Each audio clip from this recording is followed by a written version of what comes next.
Homme de Dieu, si tu n'as pas vu les anges, ne dis pas qu'il y a les anges. Amen, hein? Amen. Oh, je vois les anges. Tu les imagines ou tu les vois? Si tu ne les vois pas, tu ne les vois pas. Parce que nous mentons des fois comme ça. Hein? Il y a un ange par là. Tu l'as vu ou tu le veux? Ah oui, hein? Le feu est sur vos têtes. Tu l'as vu ou tu es en train de faire de la psychologie de groupe? Amen, hein? Le vent de Dieu est en train de souffler. Tu le déclares par la foi ou tu le vois. Dieu m'a dit, Dieu m'a dit. Tu es sûr que Dieu t'a dit ou ce sont tes pensées? Homme de Dieu, ne mens jamais sur les miracles. Amen, hein? Si Dieu a fait, il a fait. S'il n'a pas fait, il n'a pas fait. Je prie pour un paralytique, s'il marche, il marche. S'il ne marche pas, il n'a pas marché. Je ne vais pas le tirer. Je vais le laisser tranquille. N'invente pas les miracles. N'invente pas les prophéties. Et certains arrivent même au niveau de se renseigner sur les gens et de prophétiser. Aller sur Facebook et prophétiser. Envoyer des gens dans l'église. Se renseigner pendant une semaine dans une église avant d'arriver. Et il va vous donner vos noms, vos adresses. Et vous tombez par terre alors qu'il y a un informateur dans l'église. Oh, j'ai reçu un tel homme de Dieu. Comme vous me voyez là. Donc je sais ce que je dis. C'est pourquoi ne reçois pas un homme de Dieu parce que quelqu'un te l'a recommandé, mais parce que Dieu t'a parlé. Je vais quelque part, on me recommande un homme de Dieu. L'homme qui me recommande est sérieux, il craint Dieu. Et celui qui me recommande n'est pas sérieux. Au lieu d'exercer mon propre jugement, je dis comme il est sérieux, donc. Non, il n'y a pas de donc. Il faut que Dieu te parle à toi aussi. Le premier jour, il arrive. Il donne le nom de mes collaborateurs, le nom de leur femme. C'était sérieux. Hein? Les gens s'évanouissaient seulement parce qu'ils ont entendu leur nom. Vraiment aussi. Comment tu peux t'évanouir? On t'a dit que tu t'appelles Marcelo. Oh! Tu es tombé de quoi? Tu ne savais pas que tu t'appelais Marcelo? Des choses comme ça. D'autres criaient, Dieu existe. Dieu existe pourquoi? Parce qu'on t'a dit que tu t'appelles Tounasi. C'est ce qui fait que Dieu existe. Vraiment. Eh, donnez-moi la main, hein? Donnez-moi la main. Je suis venu parler. Je suis venu te vacciner contre les mensonges. Te vacciner. En lingala, on appelle ça mangwele. Mangwele. C'est-à-dire vaccin. Tu dois avoir honte quand tu feras ça. Que tu penses même à moi quand tu feras ça. Et il prophétise les noms des gens. Oh, tu te dis, mais ce gars dort avec nous. Tu te dis, mais non, c'est terrible quand même. Mais ce qui est bizarre, moi il ne me prophétise pas, alors que j'étais avec lui tout le temps. Moi qui suis là, j'ai besoin même de direction divine. Il ne voit rien sur moi. Mais il prophétise sur tout le monde. Et des choses qui n'ont même pas de sens. Oh, tu t'appelles comme ça, je vois L, et puis T, et puis G, ça donne tel nom, et puis ça donne tel nom, et puis ça donne tel nom. Oh, vraiment. Donc le Saint-Esprit est venu seulement pour nous donner nos noms que nous avons déjà. Donc ils sont allés dans la chambre haute hein, pour chercher à connaître les noms des gens et des adresses. C'est tout. C'est tout. Jésus travaille à la mairie quoi. Donne-moi la main hein. Il travaille à la mairie pour nous donner nos adresses, nos parcelles. Il y a un problème de cadastre quoi. Oh tu chausses du 40, je le sais. Tu veux m'offrir des chaussures? Mais c'est ça, tu t'appelles comme ça et tu chausses du 40. Frère, si je vends les chaussures, je saurais, même si je n'ai pas le Saint-Esprit, je te regarde, boum, je te donne. Et on était là. Et il a continué. Mais frère, en ce temps-là, en semaine, on n'avait pas beaucoup de gens qui venaient en semaine. L'église était pleine, ils ont eu. Les faux prophètes sont une punition de Dieu contre ceux qui n'aiment pas la vérité. Vous entendez, hein? Quand on enseigne, ils ne venaient pas. Quand ils ont entendu qu'on donne les noms des gens, ils sont venus nombreux pour entendre leurs noms. Vraiment! J'ai envie de rentrer en arrière et d'effacer cette partie de ma vie. Hein. Je sens la colère pendant que je parle. J'ai honte. Plein de gens. Et puis je vois un couple qui vient me voir le samedi. Je dis quoi? Il dit, pasteur, on doit vous parler. Je dis, qu'est-ce qu'il y a? Tout ce que ce prophète dit, c'est nous qui lui disons. Je dis, oh, quoi? Donc vous lui dites, non, il nous pose des questions sur l'église, comme si seulement il veut seulement connaître. Mais on est étonné quand il monte. C'est ce qu'on lui dit qu'il dit. Oh, mais pasteur, il a une forte mémoire, hein, parce que vraiment il retient tout. Mais cette mémoire-là que tu as là pour retenir des fausses prophéties, tu ne peux pas utiliser ça pour connaître la Bible, les versets bibliques et bien prêcher, hein? Tu as une forte mémoire des noms qu'on te donne et des problèmes des gens. Tu ne peux pas avoir cette mémoire pour maîtriser la Bible, avoir des versets bibliques. Et puis ils me disent, pasteur, pour te le prouver, samedi on va fuir. On va voir si dimanche il va prophétiser. J'ai dit fouiller. Ils l'ont fouillé. Et vous savez, hein, dimanche, vous savez ce qui se passe, non? Toutes les retombées de la semaine reviennent, hein, dimanche. Tout ce qu'on a appris là. Quelle foule ce jour-là, le dimanche. Mais je remarque quelque chose de bizarre. Il était en colère. Oh, il était en colère. Il était en colère. Il n'était pas à l'aise. Quand c'était l'heure de prêcher, il monte en chair. En colère. Pourquoi? Ces deux Saint-Esprits avaient fui. Ces deux Saint-Esprits l'avaient lâché. Donc il n'avait pas des informations à donner. Il a prophétisé qu'une fois ou deux fois. Il a prêché un peu, il est descendu. J'ai appelé le monsieur qui me l'a recommandé. J'ai dit, regarde le gars que tu m'as envoyé. Il a dit, pasteur, même ici, il a amené un papa sur la montagne. Toi aussi, on t'amène à la montagne pour te prophétiser. Donc Dieu, il habite là-bas. Et il dit, papa, je vois l'esprit qui a tué ton père va te tuer bientôt. Et puis il dit, pasteur, mon père est vivant. Maintenant, il soit à la montagne. Il dit que l'esprit qui voulait tuer son père veut le tuer alors que le papa est vivant. Il n'avait pas toute l'information de la vie de frère. Maintenant, il soit à la montagne. Vous savez ce qui s'est passé? Chacun est descendu de son côté. Séparés jusqu'à aujourd'hui. Et il y a des gens qui ne croient plus en Dieu à cause de ça. Vous qu'on appelle prophète, écoutez prophète. Je ne suis pas contre les prophètes, je suis contre les faux prophètes. Et les faux prophètes, vraiment, je serai contre vous. Mais les vrais prophètes, je suis pour vous. Moi-même, je prophétise. J'ai grandi parmi des prophètes. J'ai plein d'amis qui sont des prophètes. Ma femme est prophétesse. Je crois aux prophéties. Mais les fausses, non. Alors, si tu es un vrai prophète, vous savez comment le mensonge entre? On te présente que tu es prophète. Mais quand tu montes, Dieu ne donne rien. Comme on t'a déjà présenté prophète, comme tu as l'orgueil prophétique, tu dois prouver que tu es prophète. Et maintenant, tu vas inventer et tu vas donner des prophéties sur base de l'expérience prophétique. Parce que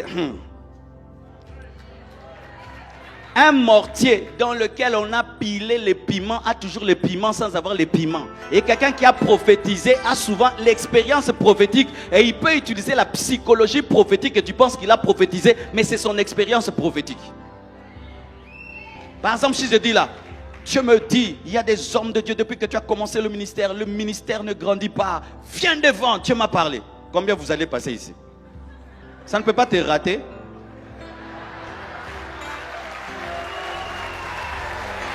Tous les hommes de Dieu qui ont des problèmes, le Seigneur me dit, il y a des hommes de Dieu qui ont des problèmes dans leur couple. Dieu, ils sont plus de 10, plus de 10. Est-ce que ça va rater? Tu as des problèmes, non? C'est l'expérience. Ça fait des années que je suis pasteur. Je connais des choses qui ne ratent pas. Il y a des choses qui ne ratent pas. Les femmes qui ont des problèmes de bas-ventre, ça ne rate jamais. Est-ce que ça rate? Est-ce qu'il n'y en a pas ici? Les gens qui n'arrivent pas à dormir, est-ce que ça rate? Les gens qui ont des cauchemars la nuit, est-ce que ça rate?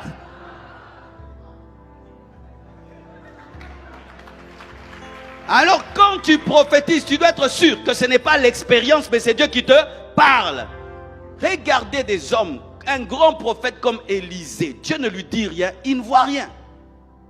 Quand Dieu ne parle pas, prends la Bible, prêche, c'est la plus grande prophétie. Alléluia.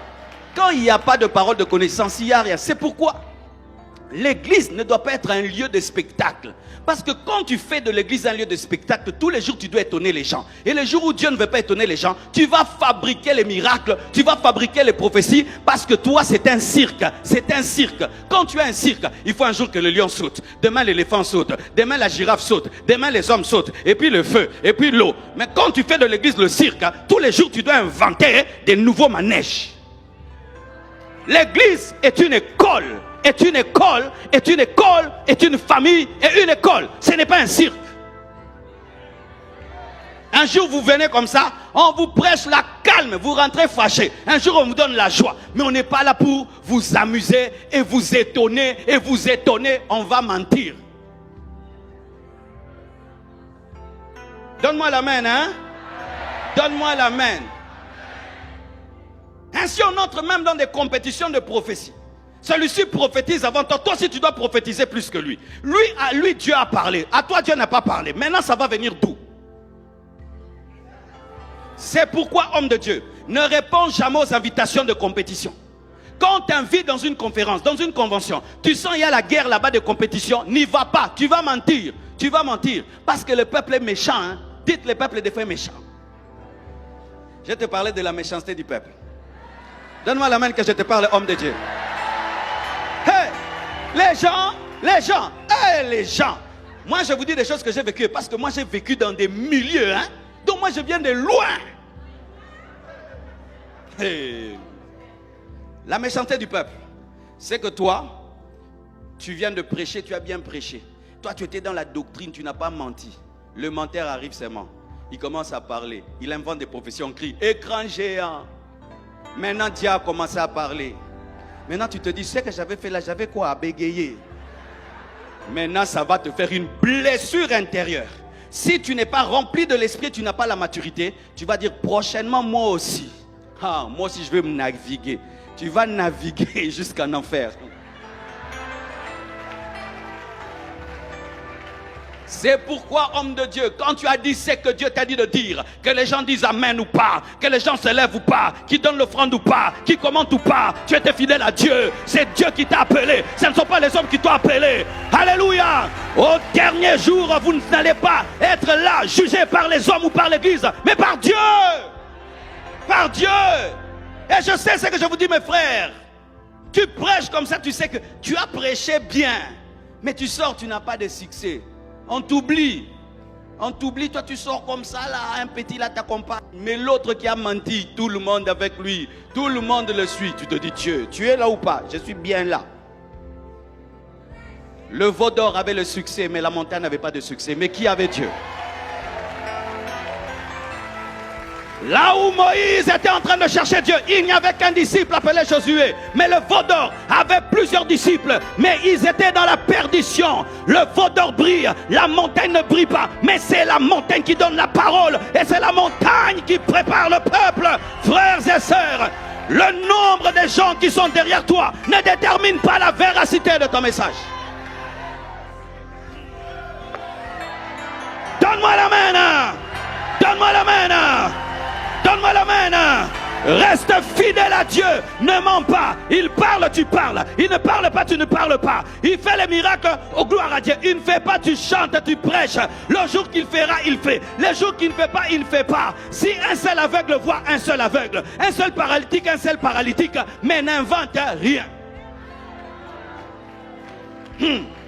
Donne-moi la main. Ne mens pas sur le nombre de fidèles que tu as.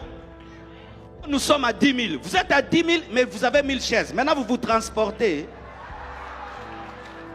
Oh, maintenant, on est 10 000 dans l'église. 10 000, je compte vos chaises, 1000 chaises. Maintenant, vous vous transportez ou quoi?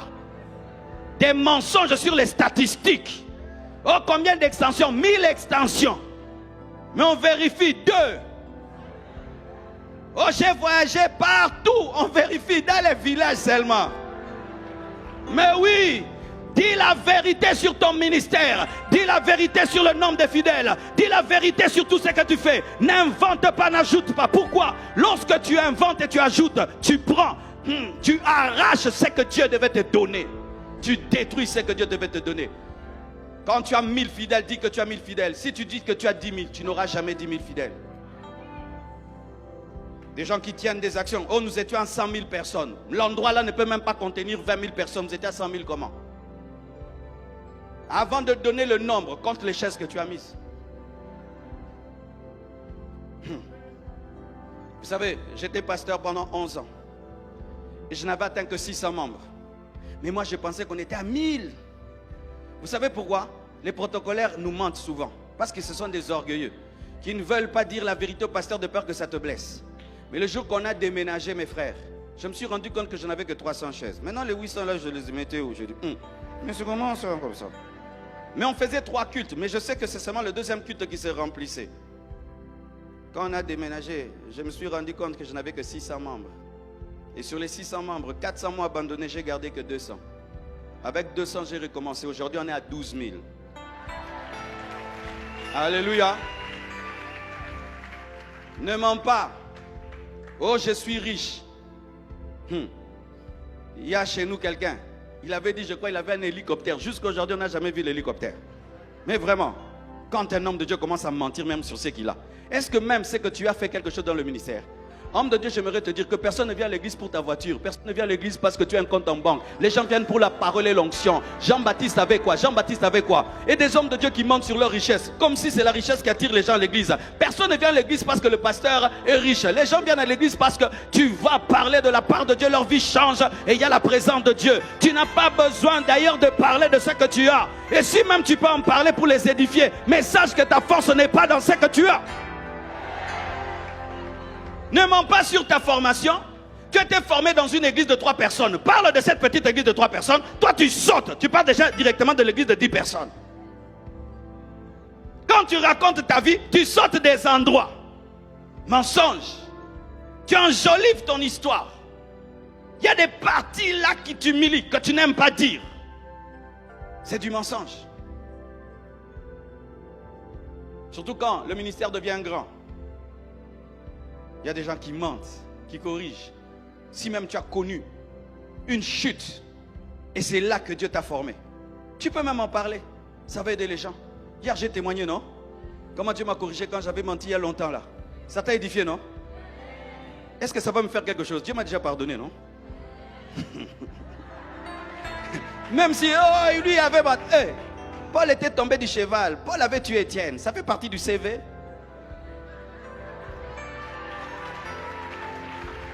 Dis à ton voisin, ne mens pas. Ne mens pas. Ne mens pas.